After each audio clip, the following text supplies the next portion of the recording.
Give it up for these guys. These guys are excellent. Give it up.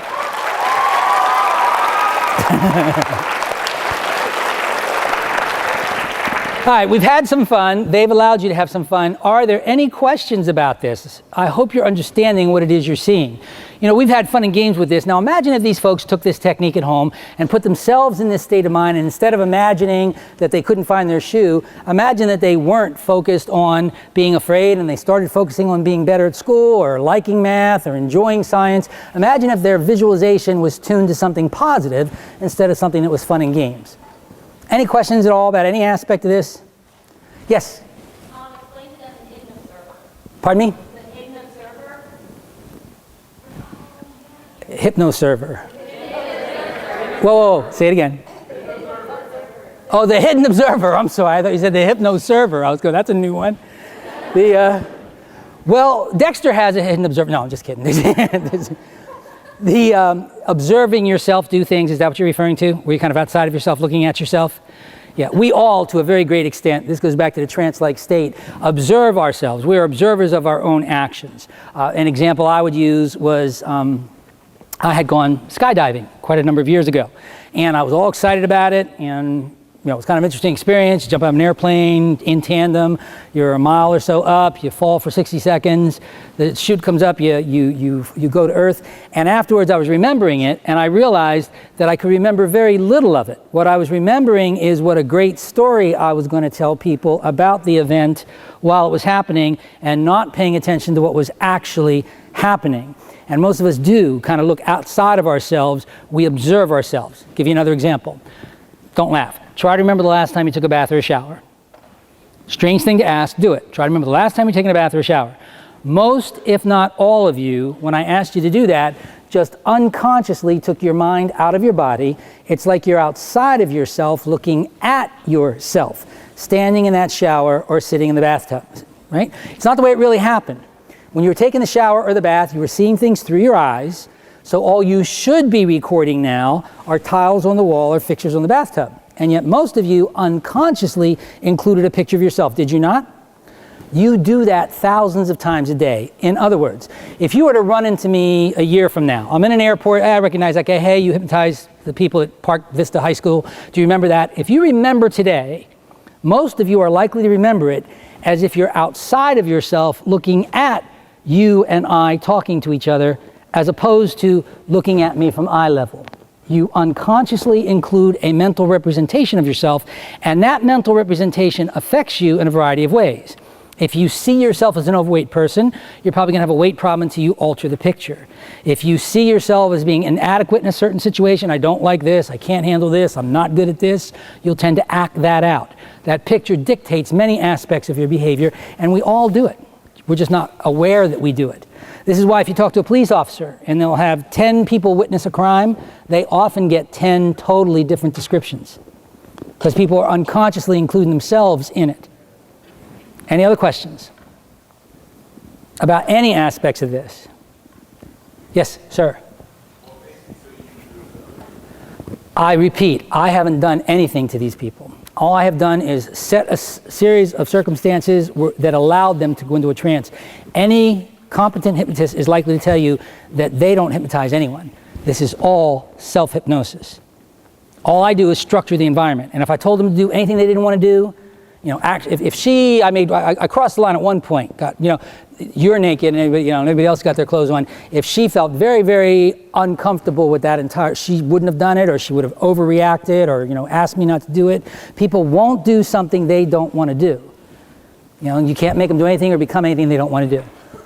I didn't mean to imply that she liked that either. I know that that's what you're thinking. That came out all wrong. What I'm saying is that she is in control of that at all times. If I cross the line at any point, they will let you know you've crossed the line. Poor example on my part. Anyone else? Yes, sir. I'm not sure I understood your question. If I got him to do what's called a post-hypnotic suggestion? Yes. In other words, it's called a post-hypnotic suggestion. It's very common. If I were to suggest, well, I'll give you an example of that before the end of the day. Fair enough? Okay. Any other question? Yes, sir. Ma'am, I'm sorry. Yes. Yes. Well, spontaneous amnesia is rare, but it does occur about 5% of the time, especially with very good subjects. I take care, and you'll see as I wake people up, you're in complete control. You and you alone are totally in control of this situation. It's rare for a person to experience spontaneous amnesia the way I do it because I'm very careful about telling them they're completely in control. However, there are some people that just spontaneously amnese until they're reminded. Do you remember your arm being put out? Oh, now I remember. Remember laughing? Oh, yeah. I watched the video.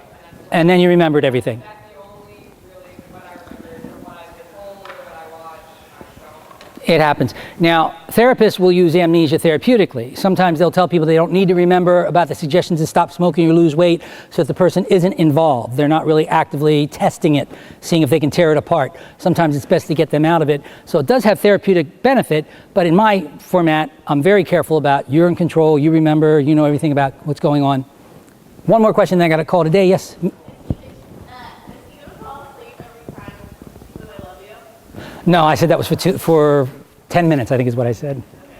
Hope it doesn't happen. You have to call me back from Roanoke, Virginia. All right, we got to wake these guys up here. First thing I'm going to do, folks, I'm going to count back from 5 to 1. As I count back from 5 to 1, every suggestion I gave you up here is going to be totally removed. Stay deep asleep, but everything's back to normal. Temperature's back to normal. Your shoe's back to normal. You can find your shoe. Everything is back to normal. 5, going deeper and deeper. 4, all the suggestions being removed, back to normal. 3, 2, and 1. Everything's the way it was, deep asleep. Everything's the way it was before. Now, I want to give you some positive suggestions. Before you wake up, this is going to be the most important thing I say all day, so please listen carefully. From this moment forward, you and you alone are totally in control of this state of mind. I'm going to say it again. Ma'am.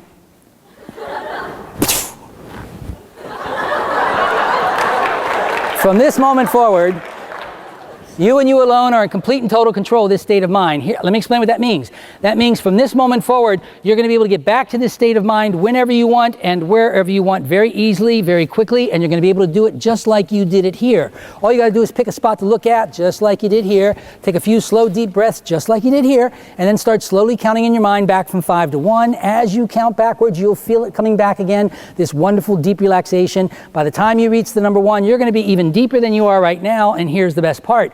You're going to be able to give yourself suggestions that are every bit as powerful as any suggestions that I could ever give to you. Keep that in mind. You completely and totally control this state of mind from this moment forward.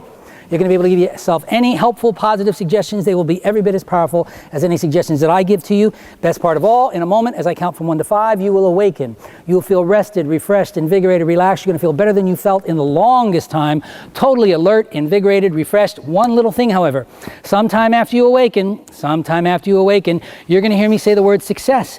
The instant that you hear me and only me say the word success, you're going to jump up from wherever it is you're sitting and you're going to shout at the top of your voice, just like Bugs Bunny. That's all, folks. You're going to shout at the top of your voice whenever you hear me say the word success. That's all, folks. Whenever you hear me and only me say the word success. Let that suggestion sink into the deepest part of your mind. In a moment, I'm going to count from 1 to 5. As I count forward, you will awaken completely feeling rested, wonderful, refreshed. I hope you took some of it to heart. Are there any questions before I end this little demonstration?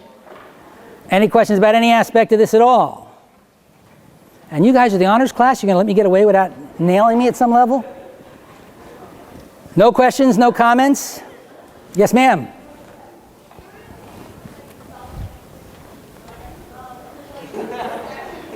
I'm sorry, if you were to do self-hypnosis while you're stretching or something, would it help? Probably. No. Oh, I hear you. Can you stretch yourself to the point where you strain a muscle or something? Theoretically possible, but most people, again, it's all self-hypnosis. They will not put themselves in a situation where they would hurt themselves or put themselves in danger. I got to wrap this up. We're out of time. I'm off to Roanoke, Virginia to speak to New York Life. I want to thank, again, Miss Gilbert. She's amazing. Thank her for having you guys having this in. Miss Gilbert, she's amazing. And I want to thank you guys for being such an attentive audience. You always are attentive, and I just enjoy doing this to death. And just one last comment for those of you who did come up here and were so good at being hypnotized. Practice the technique that I showed you here. Master it. It's like riding a bicycle. It can only help you in your lives in many ways. And I promise if you do it, master a little bit, it'll certainly help you all become a great success. Good luck to all of you. And thank you so much for having me. Good luck to all of you. We'll see you next year.